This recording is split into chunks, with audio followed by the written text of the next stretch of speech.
Hai, Assalamualaikum. Saya Hana binti Helmi mengambil kesempatan ini untuk mengucapkan ribuan terima kasih kepada semua cikgu yang telah mendidik kami dan untuk kawan-kawan semoga berjaya di sekolah baru. Semoga jumpa lagi. Bye. Assalamualaikum cikgu, nama saya Musaki. Saya ucap ribuan terima kasih semua guru dan kawan saya.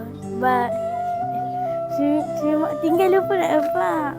Assalamualaikum cikgu, nama saya Ummu Elizabeth binti Muhammad Nizam. Cikgu, terima kasih atas jasa dan pengorbananmu selama ini mengajar kami.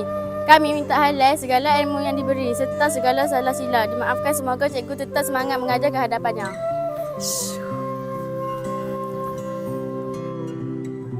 Assalamualaikum anak-anak tahun 6. Cikgu cuma nak ucap satu saja.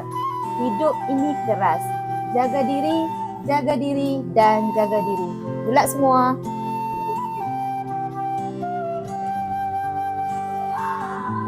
Assalamualaikum, saya ingin meminta maaf kepada guru-guru dan rakan-rakan saya. Sekian, terima kasih. Assalamualaikum warahmatullahi wabarakatuh.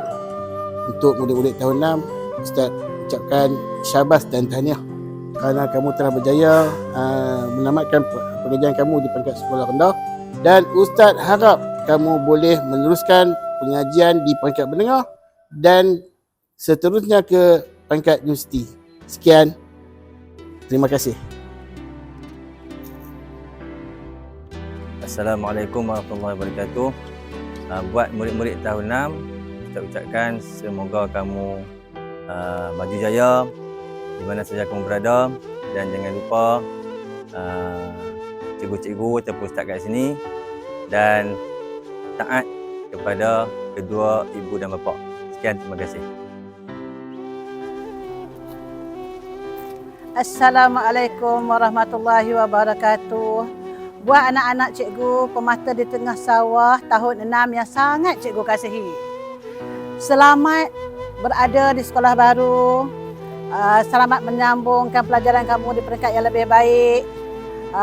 Segala jasa kamu, pelajaran kamu di sini sangat-sangat cikgu senangi dan cikgu sayangi. Dan ketika berada di sekolah baru, hormati guru, jaga solat, dan yang penting sekali jaga adab walau di mana kamu berada. Dari cikgu, salam sayang untuk semua. Bye-bye.